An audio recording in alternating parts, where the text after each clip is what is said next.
कल जो करारदाद पेश की गई, पाकिस्तानी कौम पिछले एक हफ़्ते में एक खलफिशार से गुजरी है। करोड़ों अरबों रुपए की अमलाक का नुकसान हो गया। कीमती जानें पाकिस्तान की पुलिस की और तहरीक लब्बैक के लोगों की भी इस दुनिया से गई। ये सब कुछ होता रहा, हुकूमत तमाशाइयों की तरह सब कुछ देखती रही। और उसके बाद एट द एंड क्या हुआ कि वही जो उन्होंने नवंबर 2020 का माहिदा किया था, उसकी रूह से एक बिल पेश कर दिया, एक कमज़ोर बिल पेश कर दिया बहुत से लोगों के नज़दीक, बल्कि बिल भी नहीं, करारदाद पेश कर दी। सवाल तो ये उठता है कि इतना नुकसान करा कर, जानों का भी, माल का भी, इमलाक का भी, मुल्क के लॉ एंड ऑर्डर का भी, अगर ये करारदाद पेश करनी ही थी तो ये पहले क्यों नहीं की? गिरफ्तारियाँ क्यों की गई? ये सब कुछ क्यों हुआ?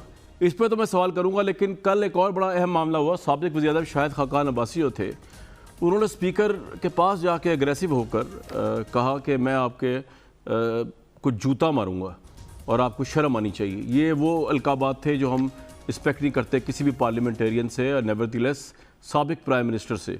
प्रोग्राम में सबसे पहले वार्म वेलकम करता हूँ शाहिद खाकान अब्बासी साहब को। शाहिद साहब, ये रिस्पेक्ट नहीं कर रहे थे हम कि आप के स्टैचू का बंदा जो है इस तरह की लैंग्वेज आप यूज़ करेंगे, आपसे माफ़ी मांगने का मुतालबा किया जा रहा है हर जगह से। तो व्हाट यू लाइक टू से? अगर मुझे नामूस रसालत के बिल पर मेरी जमात को बोलने का मौका नहीं मिलेगा तो फिर मुझे भी जज्बात वहाँ पर आते हैं और वहाँ पर बात होती है, तो ये फिर बर्दाश्त करनी पड़ती है। स्पीकर की इज़्ज़त उसके अपने हाथ में होती है।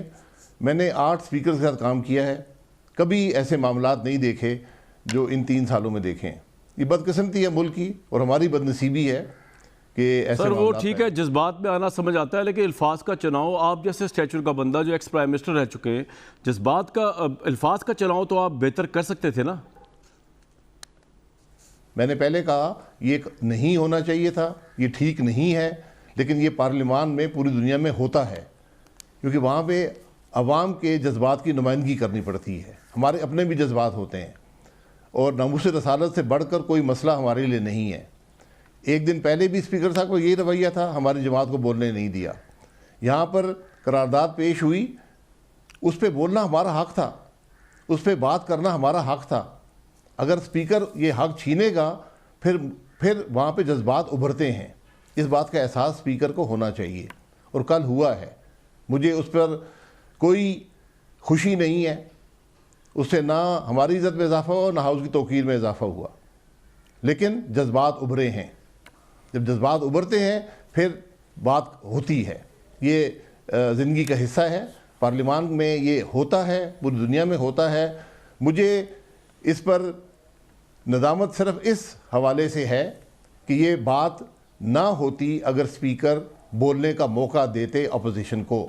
और मैं कल अपनी जमात की नुमाइंदगी कर रहा था क्योंकि ना स्पीकर साहब हमारे लीडर ऑफ अपोजिशन के प्रोडक्शन ऑर्डर जारी कर सके, ना वो लीडर ऑफ पार्लियामेंट्री पार्टी के कर सके। तो कल मैं अपनी पार्टी की बात ये कि जितना बड़ा मसला आपके लिए है, पूरी कौम के लिए है, अगर आपके लिए इतना ही बड़ा ये मसला है और जो कि होना भी चाहिए, तो अभी तक आपकी पार्टी का और आपका मौक़िफ़ सामने नहीं आया। आप भी समझते हैं कि फ्रांस के सफ़ीर को मुल्क बदल हो जाना चाहिए? हमारी जो राय है, हमारा जो इस मामले पर जो जज्बात हैं वो एक करारदाद की सूरत में आएंगे। हमने आज भी हुकूमत से कुछ वजाहत मांगी है कि आप इन मामलात की वजाहत दे दें, ये इन्फॉर्मेशन दे दें, ताकि हम एक ऐसी करारदाद बना सकें जो पूरे पार्लियामान में बैठे हुए मेंबरान की जज्बात की अक्कासी करती हो और पाकिस्तान के अवाम के जो जज्बात हैं। क्या वजाहत है जो आपने प्राइम मिनिस्टर हुकूमत से मांगी है इससे पहले कि आप अपना वर्जन पार्टी लेवल पे दें कि सफ़ीर को दर बदर यहाँ से करना चाहिए कि नहीं करना चाहिए? वो क्या वजाहत है? हमने पहली बात ये लिखी है कि इस बात की वजाहत कर दें कि कल से वफाकी वज़रा बशमूल मिनिस्टर फॉर इंफॉर्मेशन बार बार मीडिया पर ये कह रहे हैं कि हमारा काम सिर्फ करारदाद को पार्लियामान में रखना था, क्योंकि हमने यही मुआहदा किया हुआ था। तो हमने उनसे ये पूछा है कि अगर आप ये बात दुरुस्त है कि अगर आपका काम रखना था तो क्या आप इस रेजोल्यूशन में शामिल होना चाहते हैं जो इस मामले के जो अवाम की जज्बात है उसकी नुमाइंदगी कर सके, यानी आप मज़ीद इस पर बहस, यानी एक जॉइंट रेजोल्यूशन हो और फिर बहस हो हाउस में या नहीं। दूसरी बात हमने ये रखी है कि आपने कल फरमाया वज़ीर साहब ने पार्लियामान में कि ये जो करारदाद पेश हुई है ये एक उस एग्रीमेंट की बुनियाद पर है जो हमने एक कलअदम तंजीम से किया है। तो हमने ये पूछा है कि वो जितने भी मायदे आपके हुए हैं इस मामले पर वो ज़रा हाउस के अंदर रख दें ताकि उसकी रोशनी में हाउस अपने मामलात का फ़ैसला कर सके। फिर हमने तीसरी बात ये कही कि प्राइम मिनिस्टर साहब ने जो पीर वाले दिन 19 अप्रैल को अपने व्यू का इजहार किया था, यानी अपने मौक़िफ़ का इजहार किया था अपनी तकरीर के अंदर कौम से, क्या वही हुकूमत की पॉलिसी है?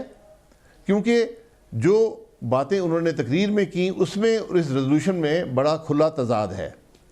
चौथी बात हमने ये की कि उस जो रेजोल्यूशन आया है उसमें लिखा हुआ है कि जो बैनुल-अक़वामी मामलात हैं वो सिर्फ रियासत का डोमेन है, यानी वो सिर्फ रियासत कर सकता है जी। तो हमने ठीक है अगर ये रियासत करता है, क्योंकि एक तरफ तो आप कह रहे हैं कि पार्लियामान बहस करे, तो हमने कहा कि ठीक है तो प्राइम मिनिस्टर साहब, वज़ीर ख़ारजा, वज़ीर दाखिला और DGI आकर हाउस को ब्रीफ कर दें कि रियासत की क्या पॉलिसी है इन मामलात पर, ख़ुसूसी तौर पर रियासत की क्या पॉलिसी है फ़्रांस के सफ़ीर को निकालने का जो मसला इस करारदाद में आया है उस पर रियासत की क्या पॉलिसी है, ये आकर ये हज़रात पार्लियामान को ब्रीफ कर दें।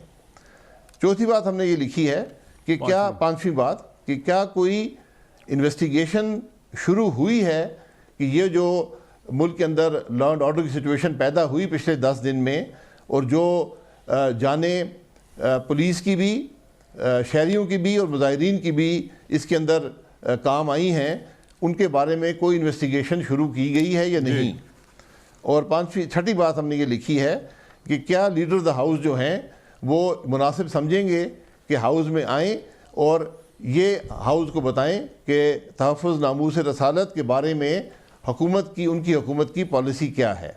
ये हमने 6 नुकात आज लिख के, सर ये तो 6 निकात आपने रख दिए हैं पार्लियामेंट्री अफेयर्स को, 6 निकात आपने रख दिए हैं हुकूमत के सामने, लेकिन आपकी अपनी पॉलिसी क्या है? आप ये नहीं बता पा रहे अभी तक कि क्लैरिटी ऑफ माइंड नज़र नहीं आ रहा आपकी पार्टी और आपकी तरफ से कि आप क्या चाहते हैं। आप सफ़ीर को मुल्क बदर करना चाहते हैं या नहीं चाहते? देखिए, फ्रांस के सफ़ीर को निकालना हुकूमत की पॉलिसी होती है।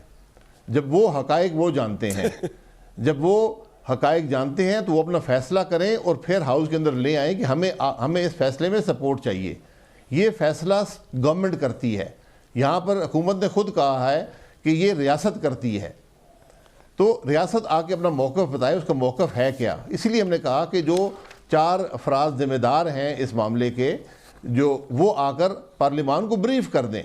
अगर वो सेंसिटिव समझते हैं तो पार्लियामान का इन कैमरा सेशन भी हो सकता है, वहाँ पर ब्रीफ वो किया जा सकता तो है। जो हुकूमत करेगी। मैं दोबारा सवाल दोहरा रहा हूँ कि आपकी अपनी जमात का भी तो कोई जिंदा जमात है ना आपकी, उसका कोई जिंदा मौक़िफ़ है या कोई मौक़िफ़ नहीं है आप लोगों का? नहीं, मेरा मौक़िफ़ बनेगा जब रियासत आके बताएगी कि वो क्या कर रही है, उसका क्या मौक़िफ़ है, इस पर क्या उन्होंने मायदे किए हैं, फिर उसके बाद ही मैं कोई मौक़िफ़ बना सकता हूं। बहुत शुक्रिया शाहिद खान अब्बासी साहब, आपसे बहुत मैंने पूछा लेकिन आपने नहीं बताया कि आपका मौक़िफ़ क्या है। अलबत्ता हुकूमत के ऊपर आप बात डालने की कोशिश कर रहे हैं।